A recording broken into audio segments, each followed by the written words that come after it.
From the Hype HQ studio in Chicago, Illinois, it's Startup Hype Man, the podcast. Hello, everyone. My name is Raj Nation, and I am the founder of Startup Hype Man. Fast-growing startups work with me because they want to become better storytellers. Whether that's for customers, investors, or a packed audience, they know that story is their ticket to stand out, stand apart, and change the game. And this podcast here is where I talk with entrepreneurs and leaders in the startup ecosystem, ranging from scale stage to early stage, as they share specific strategies that they have executed to stand out across three specific areas: sales, marketing, and people. Before we begin today's episode, remember you can head to startuphypeman.com and subscribe to the newsletter that doesn't suck. You'll get new podcast episodes and timely reads written by me, but also helpful articles from around the web and a notice of upcoming pitch competitions. All right, let's dive in and hear how today's guest is changing the game. Ladies and gentlemen, making his way to the microphone from Brookings, Oregon, and currently residing in Austin, Texas. He is the founder and chief prospecting officer at Blissful Prospecting. Please welcome Jason JBay. Awesome, dude. I love it. I've been trying to bring the JBay thing more into the public realm. So this is good, man. I think in all your videos, what you need to do is take that old Hurricane Chris song, A Bay Bay, and then just dub AJ Bay and have that be like the lead in and lead out to your videos you put online. Dude, so many people growing up would do that. In college, I think, AJ Bay, AJ Bay. And people call me Bay in high school, or they call me Jay. My dad doesn't even call me Jason. I think my mom and Sarah, my wife, are the only people that call me Jason. Everyone else usually calls me JBay. That's funny. I call you JBay like colloquially, but I definitely feel like I talk about you as Jay. I think because I talk about you to people who don't know you. And so I kind of have to say your name. Anyways, he is Jason Bay. He is the founder and chief prospecting officer at Blissful Prospecting. Blissful Prospecting helps sales teams by providing the systems, the coaching, and accountability to grow your outbound sales. When you work with Blissful Prospecting, you break through to decision makers, nail messaging through phone, email, and LinkedIn, build consistent scalable pipeline, break into larger accounts, and ultimately secure meetings and outbound sales. Now, Jason is kicking off our season premiere here, season 14. I'm so excited to have him on because we're in the midst of this Blissful Prospecting Think Outside the Script Summer Virtual Tour, which you'll hear a lot more about as the episode progresses. But specifically, this is Jason's fourth appearance on the show, if you can believe that. You are the first four-time guest. Is that good or bad? To like Michael Jordan status, I think. Okay, that's good. It's good because I tend to not want to repeat guests unless I'm like, no, but I know we'd have such a good conversation that it's worth having them on again about a different topic. So and the progression of topics. Oh, thank you. The progression of topics has been crazy too. I mean, the first one we did was when I was living in Oregon still. Yeah, and I don't remember what the topic was. But I do remember we talked about Kendrick Lamar and LeBron James in that. Yeah, maybe Kobe Bryant in there too. So yeah, the late Kobe Bryant. But it's been interesting how things have progressed since then. Just for me personally, that we might get into, and then also, we didn't even have this business. But Blissful Prospecting wasn't even a business. Yeah. At that time, and to have the conversations documented is kind of cool. Every now and then I'll go back and listen to some old stuff. Yeah, I sometimes I cringe at the old stuff I used to say, but oh, it's cringy, dude. It's cringy for me too. So this is his fourth time on the show. First time, again, I can't remember what we talked about. Second time was about his run at stand-up comedy. Third time was about almost 2 years ago, talking about prospecting. And then today we're going to dive even deeper into prospecting. And specifically, our topic today is 7 prospecting plays to land more meetings. Jason, why is this on your mind? Why is it important to you? Prospecting plays, the idea came from this challenge that I think a lot of sales teams have, and especially on the individual rep level with, hey, someone comes in and they do a kick-ass training. Well, there's a lot that goes in one ear and out the other. How do you actually implement that? And then there's a lot of long form content out there too. There's tons of podcasts like this one, like ours. There's tons of webinars, especially going on right now. And it's all really good long form content. But the number one complaint I would always hear from reps is, well, how do I consume something quickly? Because I don't have a couple hours to spare during the week to like listen to a podcast, get 10 takeaways from that, and then implement them over the next 10 weeks. It's just a lot to ask. So these prospecting plays, the idea came from that. Like, how do we give something actionable to people that they can spend 5 or 10 minutes consuming, listen to, and try right away in their next cold call, try right away in their next cold email. And that's where this concept came, is taking that long form content and doing all the work for people and saying, hey, here's the play that you can run. Here's strategically what's going on here. Maybe there's some psychology there. Here's what it is. And here's someone that's using it. And then here's how you can adapt it and make it your own. We're going to dive into each of these, and I hope we get through all 7 in the time that we have. If we don't, then this episode title was just a lie, and you'll have to follow up with Jason to get the rest of them. So before we go into the 7 plays, Jason, let's talk about – so, again, you've been on the show. This is your 4th time on the show. I, of course, know you super well, having known you for about 5 years now, almost exactly 5 years, actually.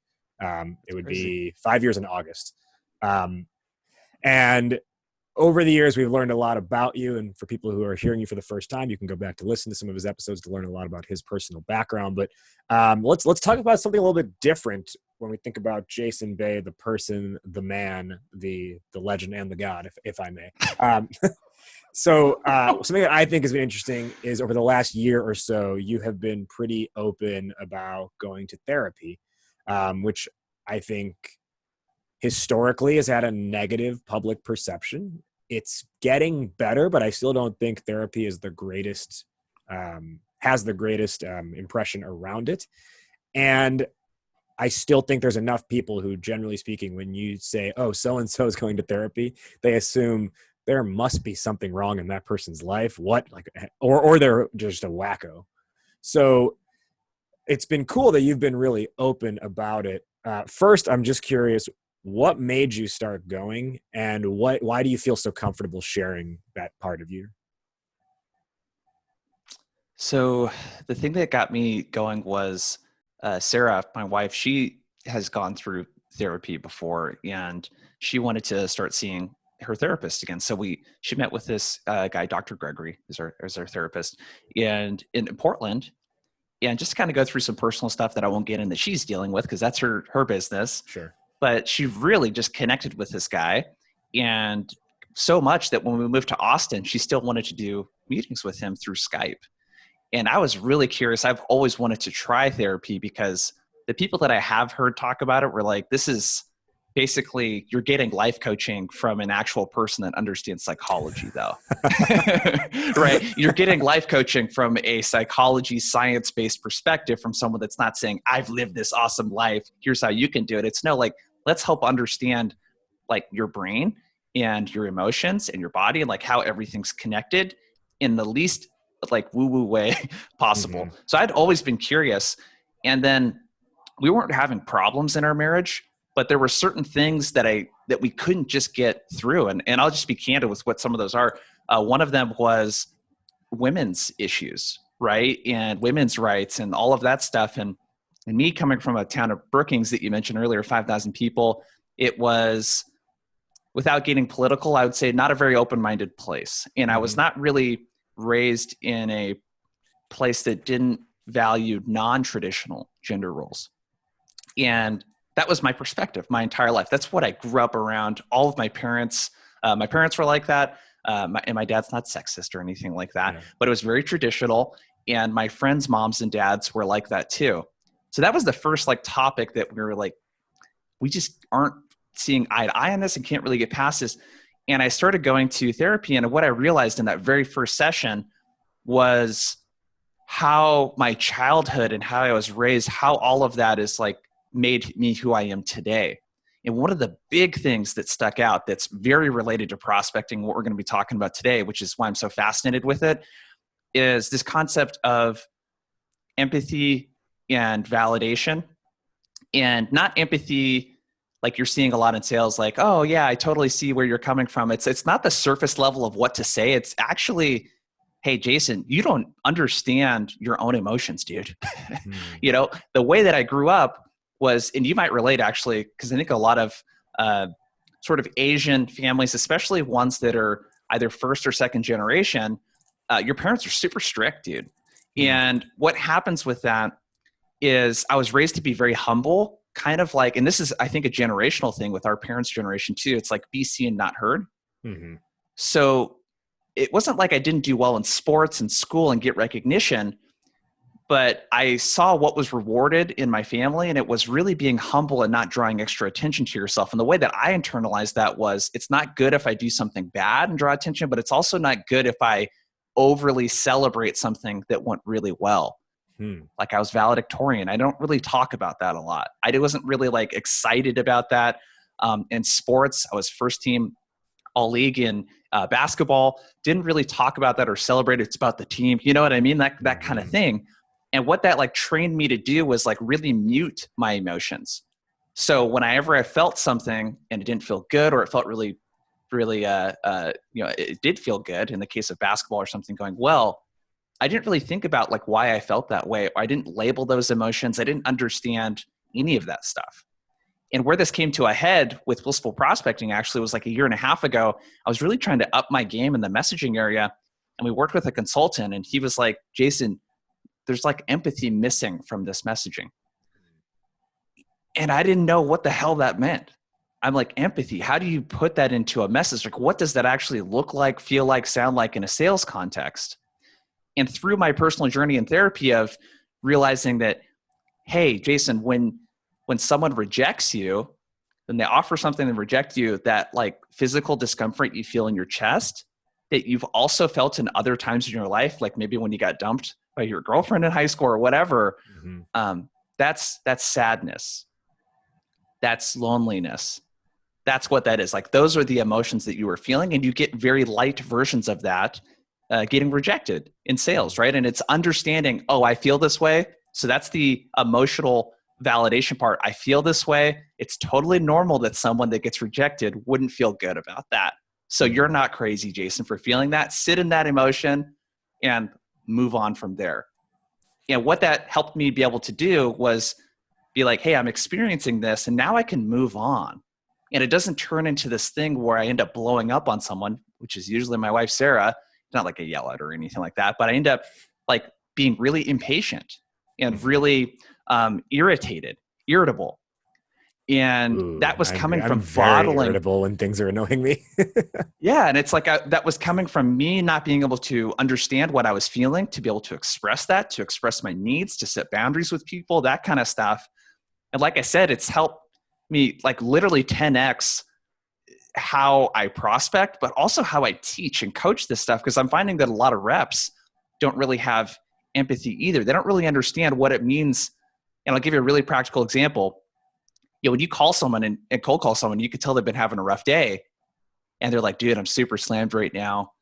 And then you just go straight into why you're calling versus be like, oh, Raj, I mean, it sounds like you're super busy, dude. I bet you got a lot going on. Like just like calling that out and like talking to them. I think the natural reaction is to be like, oh no, this will only take a second. Exactly. Think about what I want instead of, and this is the whole prospecting approach. It's this empathy-based approach that we teach where it's like, no, think about the other person first. So when someone says not interested and it sounds like they're being an asshole to you, like just think real quick, oh man, I wonder where Raj is coming from. He's probably having a crazy day right now. And talking to that, hey, I totally hear you. And I might feel the same way as you would if I was getting a call out of the blue from someone that I don't know. But hey, if it's cool with you, I did some research on you. I'd love to tell you why I'm calling and why I think would be a good fit to chat. And maybe you tell me if you want to continue the conversation. That style, that's actually one of the plays, is this permission-based opener, but everything is rooted foundationally in empathy and really thinking about how the other person's feeling and what state of mind they might be in, their situation. That's sort of a long-winded answer to your question, but this personal journey through therapy and like how that's connected to this is, I was just blown away when I saw that. I was like, oh, wow. Like these business problems that I have, and I think Zig Ziglar said this, are actually personal problems in disguise. Like what I wasn't breaking through to prospects was because of my own inability to actually break through and be emotional with people and be empathetic with them. Yeah, because at the end of the day, we are all talking to people, regardless of where they work. They're still people.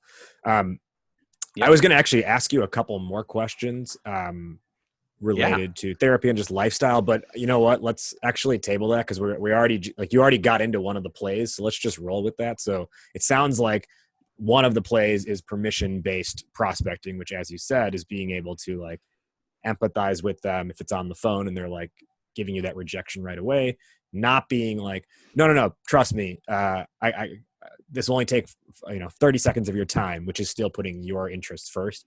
It's actually relating to them and being like, hey, that totally makes sense that you wouldn't be interested, because if it were me, I probably wouldn't be interested either. Is there anything more to say on that, or should we go to the next play? Yeah, with these permission-based openers, you might have seen like Sandler Training has like what they call an upfront contract. That's like a variation of this. But the main principle behind this that applies to almost everything you do in prospecting is ask for permission and do it often. You should actually ask for permission more in the process.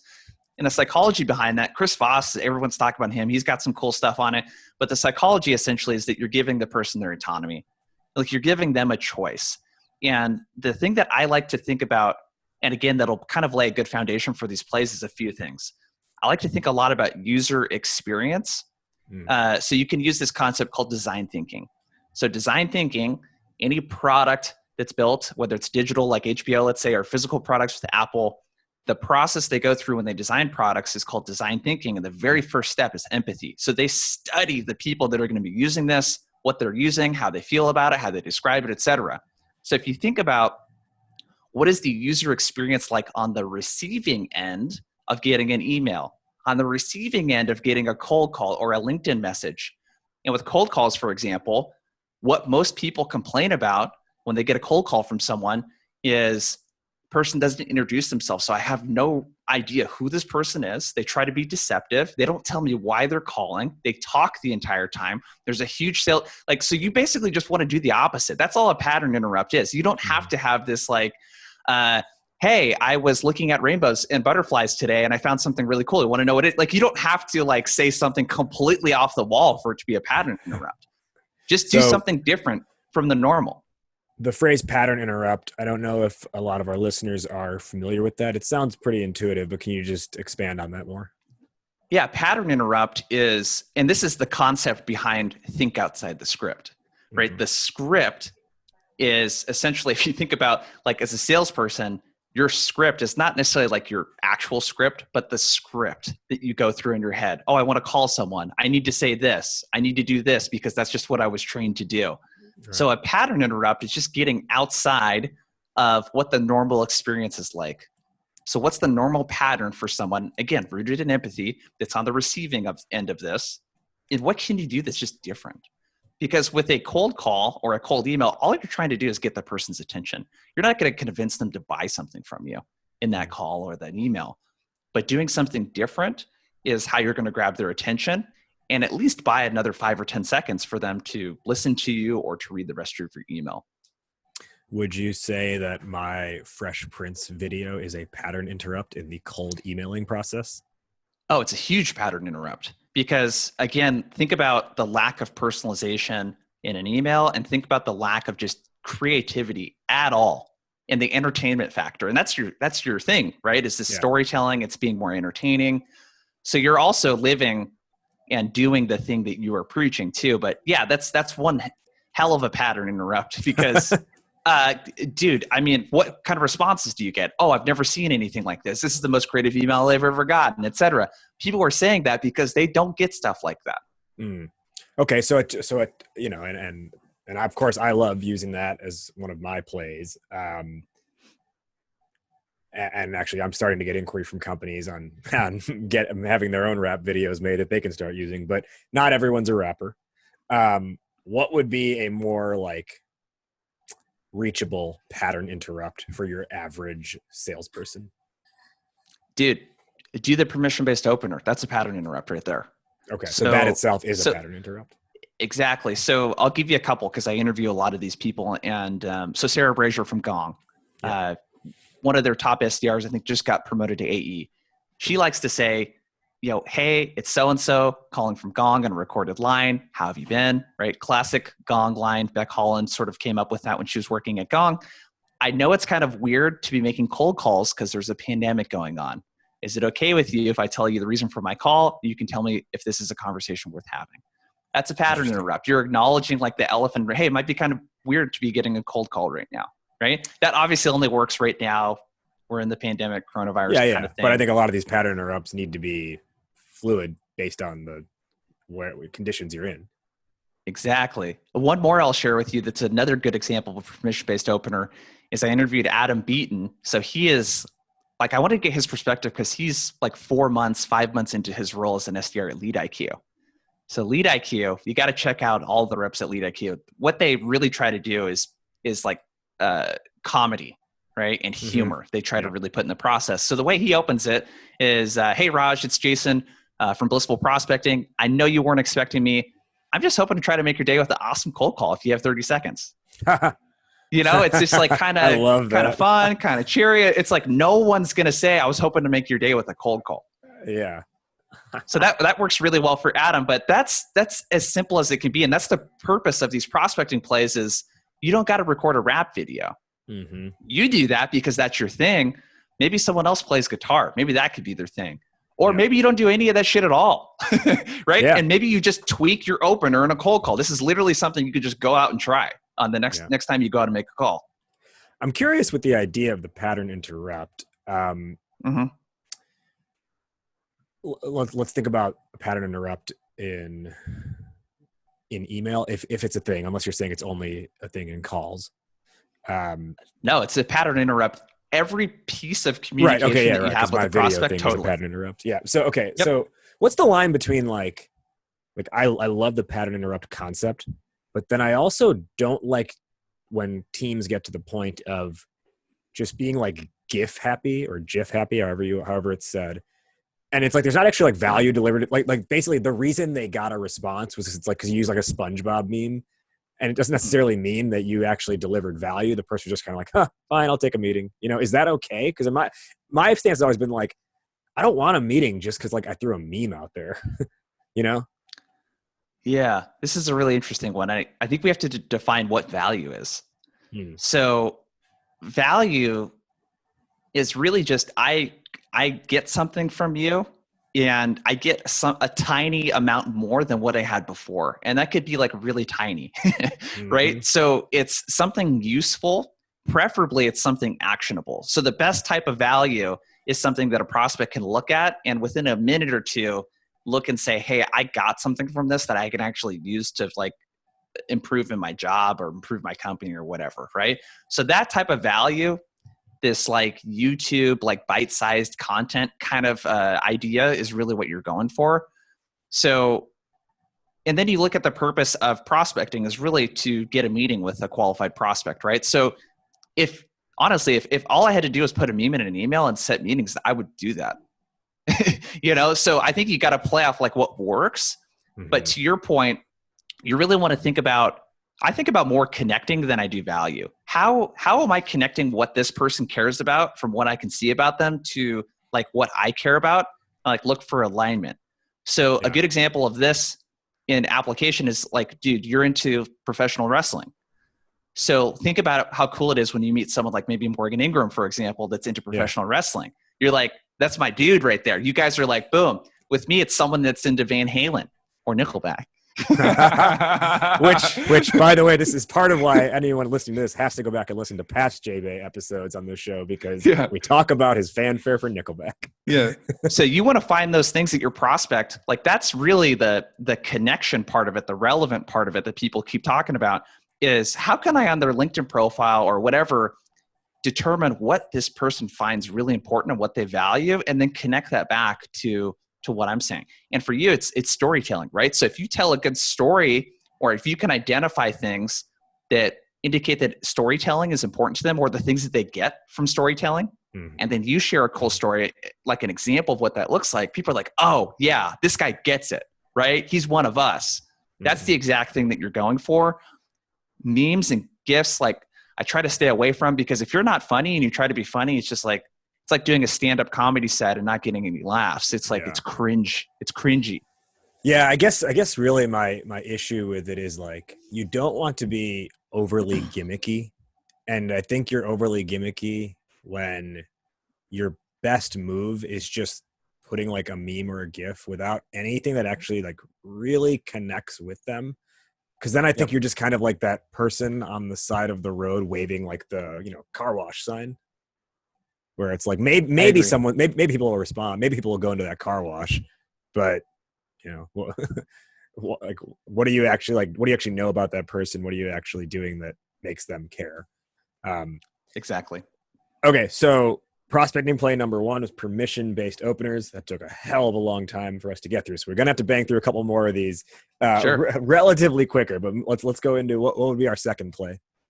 So play number 2 is soft versus hard call to actions. This is a cold email tip. So one of the things with prospects that they really get hammered with is meeting requests.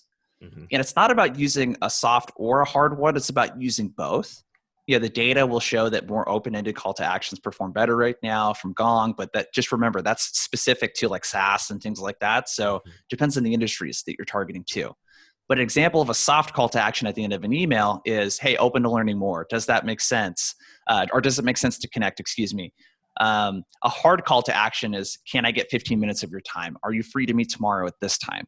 Mm-hmm. So with your emails, if you try to use more of those soft call to actions, and Chris Von Huen, who's an AE at Xerox, shared this on the podcast. If you can use more of those softer call to actions at the beginning and then get a little harder with the call to actions towards the end, you're not going to burn the prospect out where you're like always asking them for something. So is that to say really that in the beginning of an email, you would actually have an ask and then you'd also close with an ask?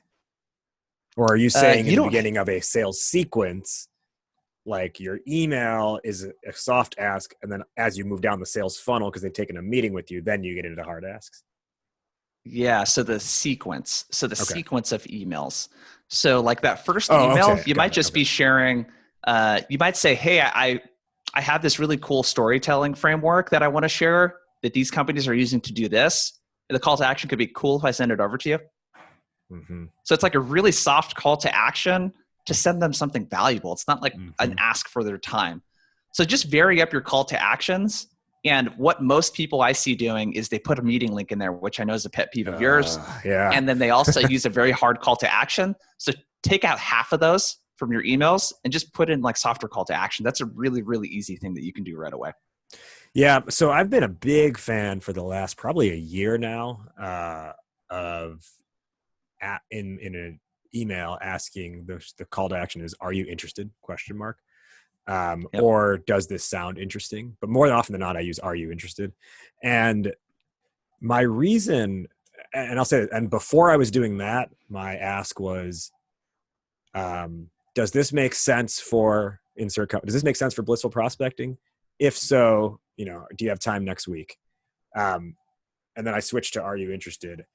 And the reason I've been such like a practitioner and advocate of this or the previous method is I think a lot of people in sales and a lot of entrepreneurs have learned that sort of like psychological trick of like decision fatigue, where they say, where the kind of like the knowledge that's espoused is you want to lessen the number of decisions they have to make. Therefore, if you just directly close an email by saying, do you have 15 minutes on Thursday, or when are you free? You have now reduced the amount of decisions because you're not asking if they're free. You're just asking them to pick a specific time that they're free, which is theoretically less taxing on the brain. But what I've never agreed with in that approach is that that psychology is taken totally out of context, because it's not taking into account this person doesn't know you yet. And you just emailed them from out of the blue, and to just assume that they do want to meet with you is a big leap, right? Whereas if you just ask, hey, are you interested? And I think the other thing too, if you ask just for interest, is it empowers them to tell you what they want to do. Most people have the wherewithal to tell you, yeah, this looks cool. Why don't we meet? Right? Like, it's not like if you didn't say meeting, they don't know that a meeting would be a logical next step, but it empowers them to tell you they want to meet. Or there are going to be cases where they're like, I'm interested, send me some more information. And they're telling you they want to see a little bit more before they even agree to a meeting. And so I think that whole notion of just going straight to being like, hey, reduce the number of steps they have to take and just say either here's my calendar link or when are you free this Wednesday? I think it totally takes that decision fatigue thing out of context and bastardizes it. Yeah, I agree with you 100%, dude. The psychology around this, you got to be careful because the person didn't ask for you to reach out to them. They did not opt into this. And another analogy I would use, I was talking to Sarah about this yesterday actually, is for some reason people think when they prospect or send an email or make a call, that's like, that's the only opportunity that they're going to get. Mm-hmm. And in reality, really, it's more of like playing tennis. It's more of a volley. I'm going to hit over to their side of the court. I'm just trying to get them to hit it back. I don't even need to set a meeting off of that email. I just want them to respond. Once someone responds, it's way easier to get a conversation going because then you could call them too. Yeah. Right. Because a lot of times their number is going to be in their signature. Yeah. Just get a response. That's all you're trying to do. Start a conversation. So prospecting play 2, soft versus hard CTAs. What's our third play? So here's another cold email one. This is a really super simple one. So play number 3 is short, punchy follow-ups. So when you send that first email with your video, the second email, all it's got to be is any thoughts, ? Raj. That gets a really high response because think about, again, user experience. If I open up an email chain and I see 5 emails from you and they're all really long-winded emails, I'm like, dude, I don't even want to look at this, right? Mm-hmm. Versus I get a couple short, choppy follow-ups. It's like, hey, any thoughts? Any thoughts on this? What did you think? Variations of those kind of things where it's like prompting them to look at the previous email without saying, did you get my email? It's like, yeah, they got your email. Yeah. But just short, choppy, any thoughts? Let's talk about that part for a second. The number of follow-ups that start with just checking in to see if you've received my previous email. I'm always like, in what world did technology just combust for that day that you sent the email and they didn't receive it? And you know what? The only case where it would is like it went to spam. But if it went to spam, your follow-up is also going to spam. Yeah.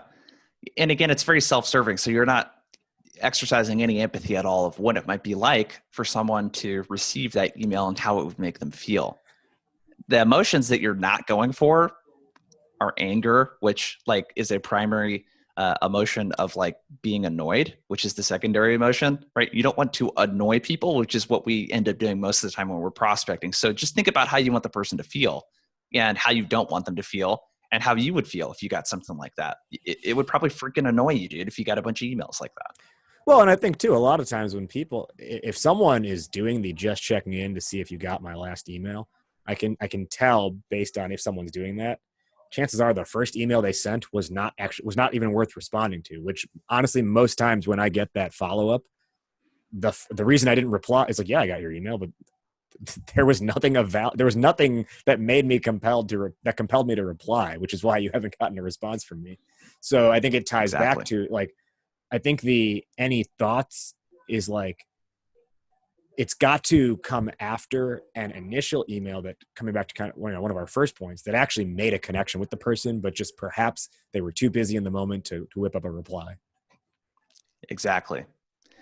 So play number 4 is something very close along these lines. But one thing that I notice in the companies that we work with and the reps that we coach and the people we interview, there's something that like 3/4 of them have in common. And they run this play that originally started in Combo Prospecting, that book with Tony Hughes. But Alexine Moudwar, who you know and introduced me to, she came on the podcast. She calls it triple threat.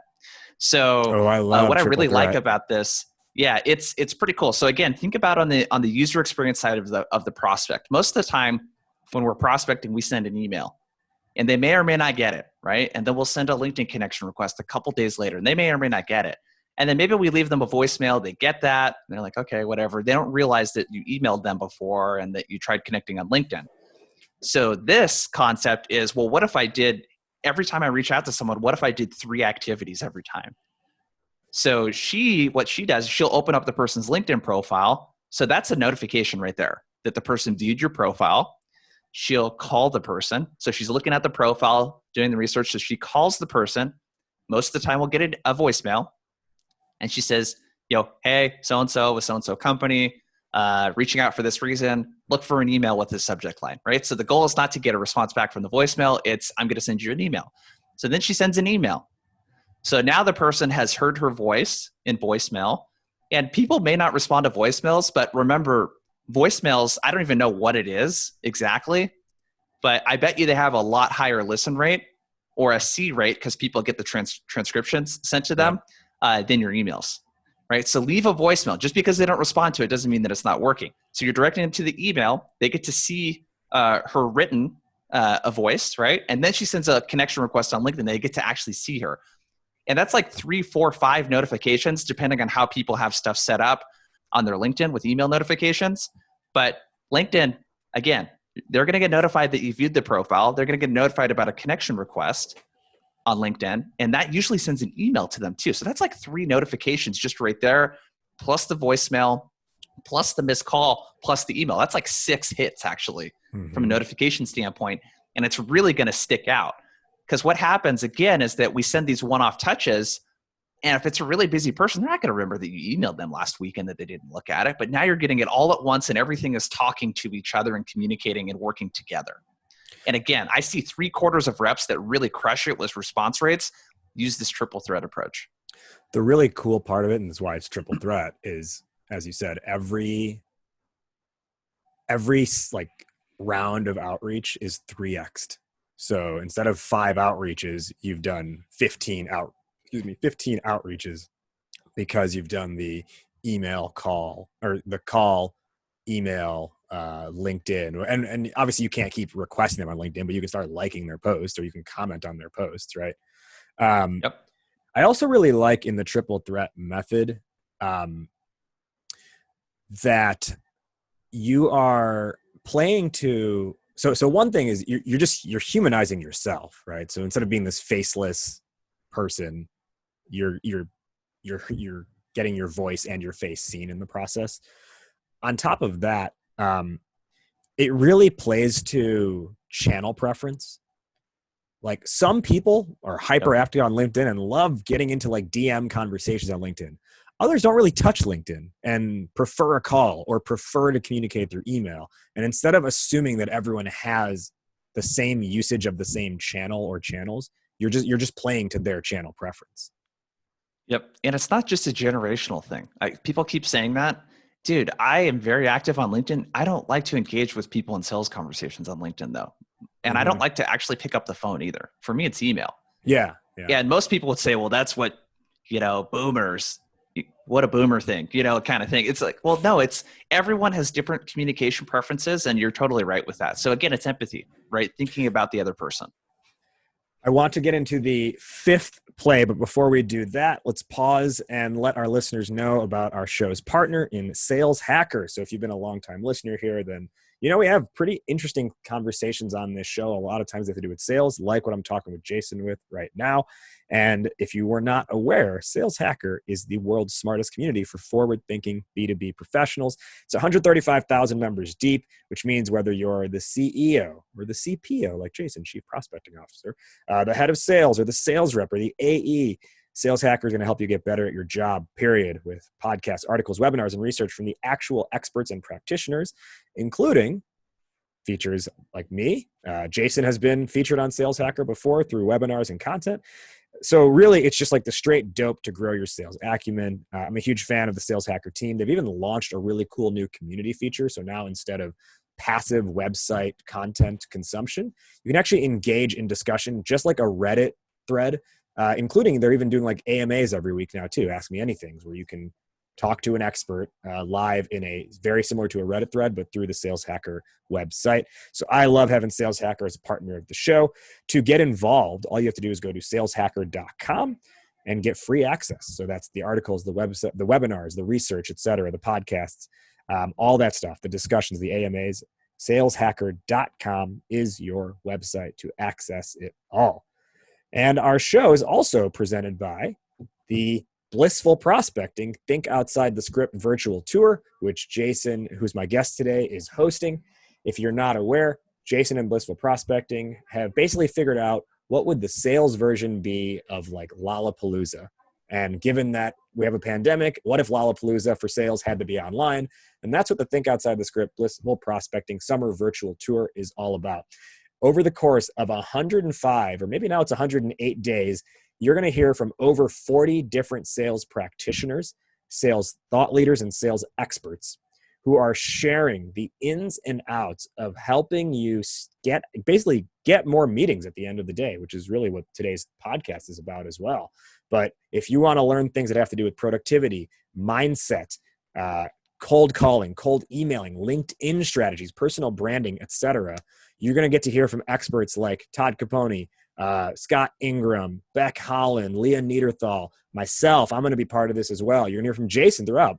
Every week, Jason is interviewing different sales experts, practitioners, or thought leaders, 2 to 3 a week, and it's all live and it's all virtual. So you get to actually, as the viewing audience, participate in the discussion as well. Live, virtual, and best part, 100% free. So if you want access to any of the talks or all of the talks, and I'll just throw a nod if you're going to sign up for any of them, add mine to the list where I'll be on August 20th, sitting down with Jason to talk about how to storytell in your prospecting and essentially not suck at it and think like an entertainer. You just got to go to tour.blissfulprospecting.com and you can sign up again for any or all of the talks. It runs through early October, and we're in full swing right now with the tour. Some great content has already been posted, and you can interact with, and you'll get recordings to everything as well if you can't make it live. Tour.blissfulprospecting.com. Let's get back to the man behind that tour, actually, who's my guest today, JBay, Chief Prospecting Officer and co-founder of Blissful Prospecting. We're talking 7 prospecting plays to lead to more meetings. We've gotten through 4. Jason, hit us with number 5. So number 5, so I interviewed a guy, Sam Crew, who is a sales, I think he might be a senior SDR at Extra Hop. But one of the things he talked about I thought was really interesting because we really focused on this challenge of where do I spend my time when I'm prospecting? Especially if I have like thousands of companies to reach out to. And he has a system where he separates his time into 3 buckets, he calls it. So one is low-hanging fruit, where he might spend 10% of his time. The 80% of his time is spent on bread and butter, he calls it, which is your primary account-based approach, breaking into new accounts, that sort of thing. And then he runs what he calls an air coverage campaign. So it's an email-only approach to like tier 3, maybe it's personas at your tier 1 accounts that are not really like your ideal personas. The play that you can run here in low-hanging fruit that I think a lot of people forget about is there's 2 things you can do that Sam talked about I thought were really cool. So one, in Sales Navigator, you can look for first and second degree connections of yours that follow your company on LinkedIn. So especially if you're working at a big SaaS company that's been around for a while, you'll have thousands of followers on the company page. And all you got to do is reach out to these people. Hey, I see that you follow our company page. That's like your personalization snippet right there in LinkedIn. And then you go into your value prop or the challenge or whatever it is that you want to talk about. But that's like hyper relevant because they follow the company page. It's a really, really easy way to open the door. The second thing that you can do that's pretty cool is you can prospect to people that are in your current accounts that you're going after that used to work at one of your current clients. So you could take a look at all of your companies right now that you work with and put those into Sales Navigator. And then you could put those into the past company filter. And then all of a sudden what you'll see when you start looking for the job titles that you're going after, you can see people that used to work at the companies that are current clients. And that's another easy way to get the door open. Hey, saw that you used to work at blank, which is obviously it uses our product, or hey, wanted to know what you thought of our product when working there. It's like a really, really easy way to personalize and add context without having to do all this research. So break your time up into buckets and making sure that you're going after those low-hanging fruit opportunities. What I don't want people to miss or gloss over as we have this conversation is, if you haven't seen the recurring theme yet through those first 5 plays, and I presume we'll carry into plays 6 and 7, is this is all, I mean, you could do one or you could do all of these, but the overarching theme here is that this is all an effort to make these not cold outreaches and make them as warm as possible, even if you've never met the person before. Yep. Absolutely. Hit us with number 6, Jason. Yeah, I think just quick comment on that. Like people really think that, oh, I have to engage people cold all the time. Well, yeah, I mean, you could do that, but there's ways that you can use some information that's at your fingertips, like to your advantage to make the conversation easier to start, you know? Mm-hmm. So number 6, this one's from Bilal Batrawi, who I interviewed on the show. Big fan of his. You got to follow him on LinkedIn. He's got some great content. But he's been, I think it was 6 times he's been on the founding team at a startup. So he's got a lot of experience kind of going through that process of having to build the process, Right. coming in where a process wasn't existing. So he's always sold technology. And I think this is really relevant for the people that listen to this. They're selling SaaS. And there's this change that he talks about in this learning curve that people have with adopting new technology. So when you're selling a product, maybe that's kind of a game changer type of product that there isn't really something like it in their space, what you have to do is like really educate the audience. But there's a couple quick qualifying questions that you could ask in a cold email or in a cold call that would let you know, is this the type of company that's going to adopt new technology and try stuff, or are they not? And 2 questions that he likes to ask. So this would be like, hey, Raj, I do the intro, and you're like, cool, yeah, go ahead. Tell me why you're calling. So I might be like, hey, we have this challenge that a lot of people like you are experiencing. Here's something that we're seeing works well. By the way, what was the last product that you guys purchased, if you don't mind me asking? Or, hey, when was the last time you guys tried a new piece of software? What are you guys using these days? And if they're like, oh, no, we use the same stuff we've been using all along. It's like, well, that might not be a good fit for you. But if they're like, oh yeah, we're trying this thing right now with our sales engagement, or we're trying this marketing tool, you could get a better idea of like how resistant to change that this prospect might be, so that you don't have to waste your time going down this road with someone that's like on the technology adoption curve, like late stage at the very end, where they're going to be so resistant to adopting LinkedIn, let's say, for example, because they've always relied on phone and email, or they don't use Zoom because they've always relied on in-person meetings. You're going to run across those companies, when you're selling technology. And unfortunately, a lot of them are probably going out of business right now if they're not adopting those types of technologies. But that's a good play that you can run too. What would you title that one? Resistance to change. Resistance to change. Okay. Think we can squeeze in the 7th one? We're running low on time. All right. Get through it quick?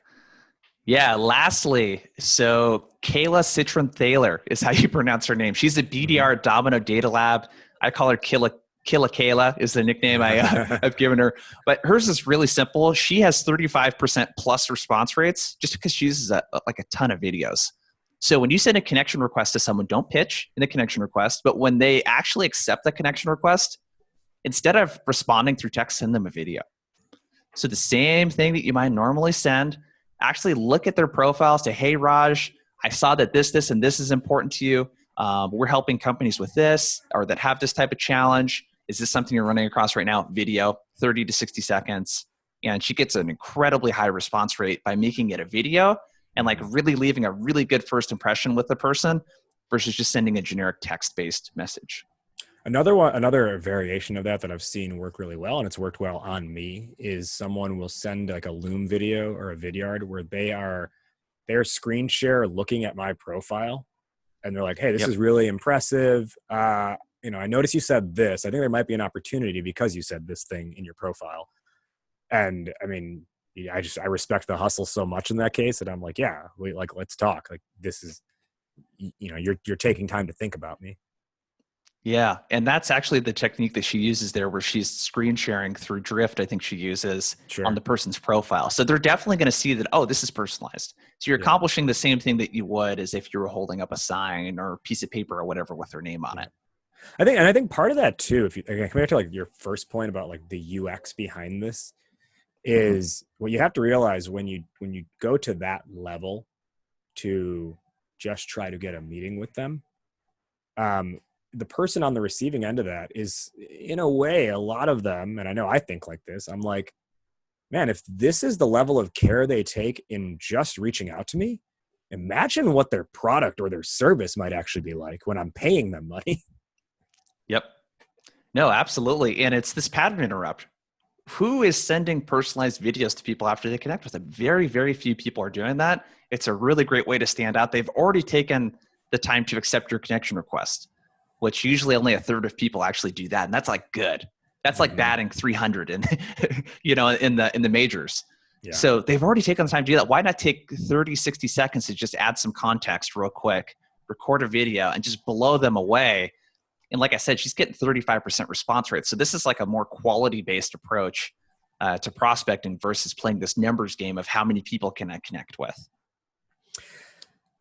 Oh, let me just ask you one quick rebuttal. I want a quick answer from you on this. What's your response to the person who says, yeah, that makes sense, but I have a quota to hit of number of people to reach out to. I can't do that. Like, that's going to take forever to do that. We'll figure out how to do it faster. A/B test it. I don't know, practice it. It's like the first time you played basketball or any other sport, it probably took you a long time just to figure out how to practice properly. Spend 30 minutes outside of your shift practicing sending vidyard videos and get better at it. I have no patience for excuses like that. It's like, dude, just try it. And if it works for you, it works. And if it doesn't, it doesn't. But there's no excuse for not trying. And don't be this person that only works like your 8 to 5 or your 9 to 5 or whatever. Spend 30 minutes outside A/B testing this alongside of what you're doing and build like a little mini case study out of it for your company and say, hey, when I do this approach, I get a 1% response rate. And I have to reach out to 10 times more people versus getting a 10%, 20, 30% response rate doing this.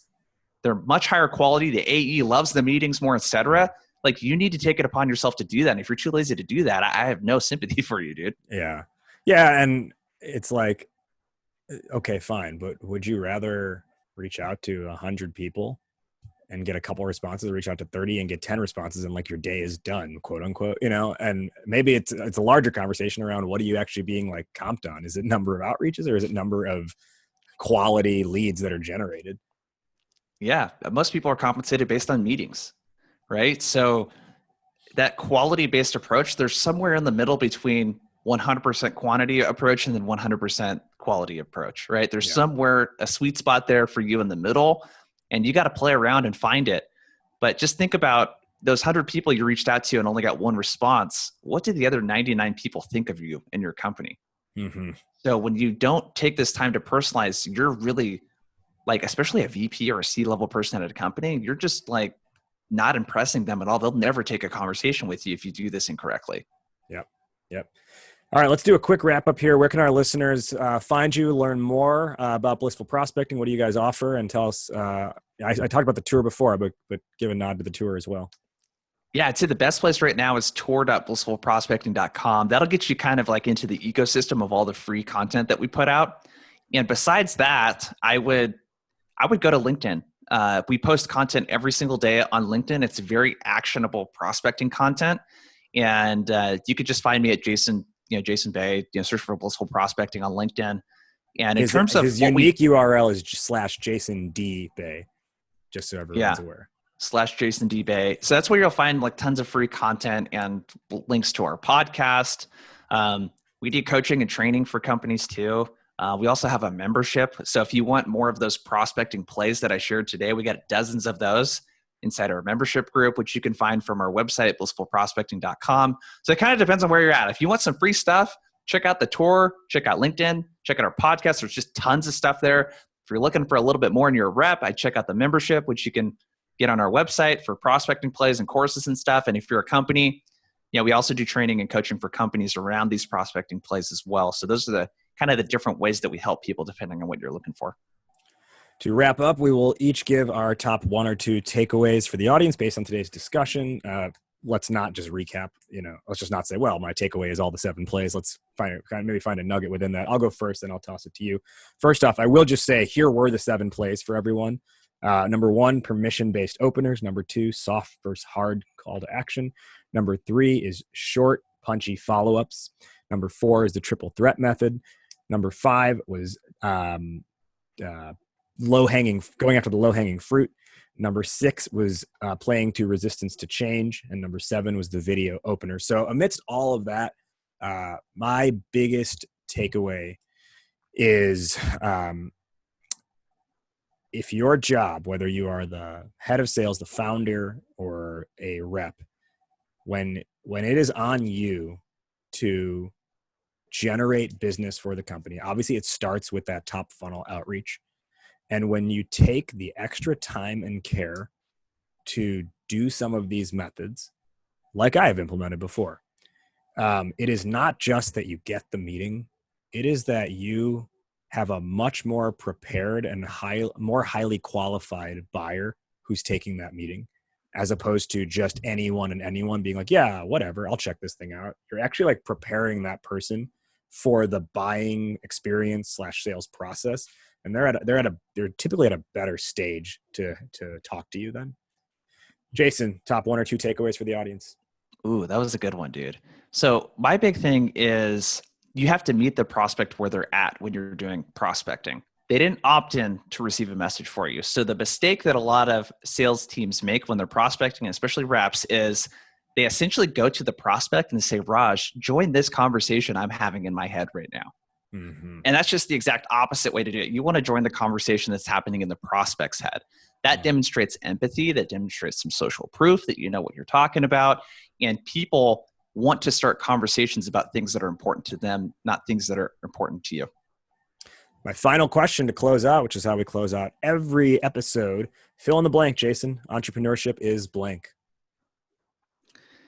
Entrepreneurship, to me, is just the biggest exercise in being able to like be multifaceted and multi-skilled. And I always go back and forth. Hey, am I a salesperson or am I an entrepreneur? And what I've finally settled on is I'm an entrepreneur. Sales is one part of that. That's one skill that is essential, but so is marketing, right? Doing this tour. So is operations and delivering a good product or service, you know? So to me, it's this being multifaceted, being multidimensional, you know, not specializing too much in one thing is what for me, it means to be an entrepreneur. He is Jason Bay. He is the co-founder and chief prospecting officer at Blissful Prospecting. Again, check out the Think Outside the Script Summer Virtual Tour at tour.blissfulprospecting.com. Jason, thank you for kicking off season 14 of Startup Hype Man, the podcast. Thanks for having me on, dude. This is fun. And I look forward to your 5th appearance on the show, which I'm positive will happen at some point in the future. Take care. Yeah, you too. That wraps up today's conversation. Did you like what you heard? Startup Hype Man, the podcast, is available on every major platform, including Apple Podcasts, Spotify, Google Play, and more. So be sure to subscribe on your platform of choice and leave a rating and review. Do you want to be an upcoming guest on the show? Email media@startuphypeman.com with your idea, and my team will review. Our theme song is Change the Game by Jay-Z, all rights owned by Rockefeller and Def Jam Records. And hey, if you want to work together on making your startup story the only one that matters, email me at rajiv@startuphypeman.com. That's RAJIV@startuphypeman.com. Well, that'll do it for today. Thank you for listening. Thank you to today's guests for joining. You have been checking out Startup Hype Man, the podcast. I'll catch you next week. But in the meantime, word up, raise up.